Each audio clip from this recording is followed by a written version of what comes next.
Good morning, my fellow Otomians. A greeting of peace. I'm Raymond M. Magbisit from Silang Atom I Global North Star Center.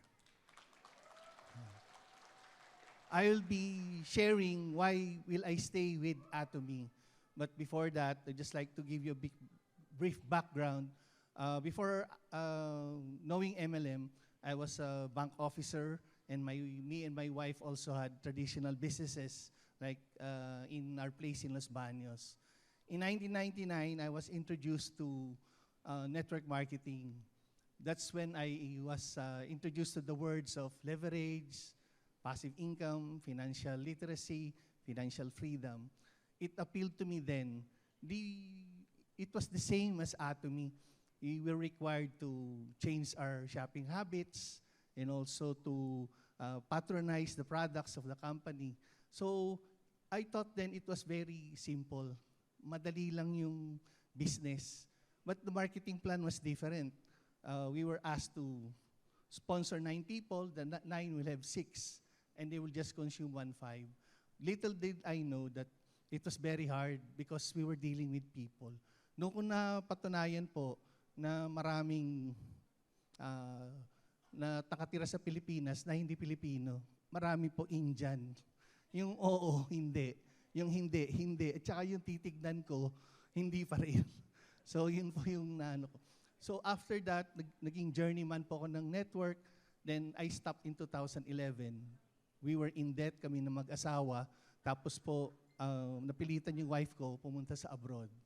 So for almost 12 years, hindi na po ako nag-network.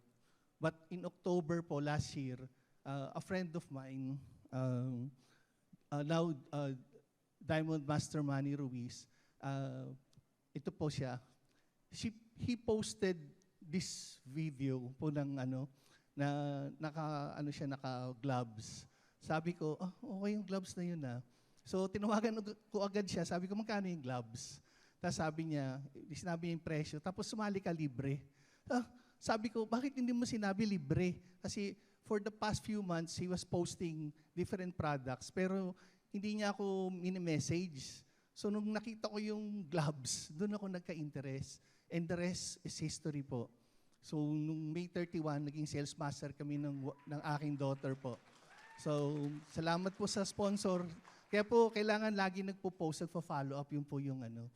So bakit po Atomy yung pinili ko na . Why will I stay with Atomy until yung ko siguro, yung lifetime ko? Because of Chairman Hangel Park. Yung si Chairman kasi, very trustworthy. Isa sa, sabi niya, tsaka dreamer siya, visionary, tawag Mongsang, nakita ko yung term. He's a trustworthy person, he practices Christian values. Sabi sa Bible, my people shall perish for lack of vision. So, yun, meron si Chairman Hangel Park. Yung vision, yung saan niya dadalhin yung company, yun yung nag-attract sa akin. And yung one time na kikinig ako nung talk ni Imperial Master, si Park Jong-soo, sabi niya, nung kasama niya pala si Chairman, nakita niya how Chairman work, tapos nagbi-bleed yung nose niya. Talagang he was very passionate po regarding yung Atomy business. Kaya siya sumunod. Tayo po, dahil dreamer si Chairman Park, yun po yung nakita ko, very important part ng yung leader mo, yung leader na sa top, very trustworthy. Kasi meron ring kasabihan sa Proverbs po na pag yung leader mo sinungaling, lahat ng kanyang member magiging sinungaling rin. So pag trustworthy, trustworthy rin. So yung second why I chose Atomy because yung synergy ng United Hearts. So very important po yun. One purpose, one action.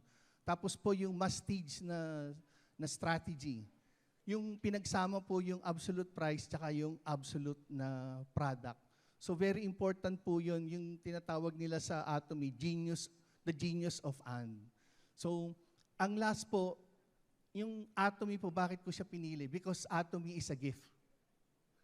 Yung gift po ng Atomy, bakit siya gift? Kasi binigay sa atin siya freely. like salvation po, it was given freely to us. Depende na lang po kung paano natin siya itatanggapin. So to end po, I'd just like to say this Chinese proverb po, we are given the opportunity with atomy. So sabi nung sa Chinese proverb, if we receive a gift of great value, it is our moral obligation to share the gift many times over. This is Sales Master Raymond M. Magbisit of Silang Atom Eye Global North Star Center.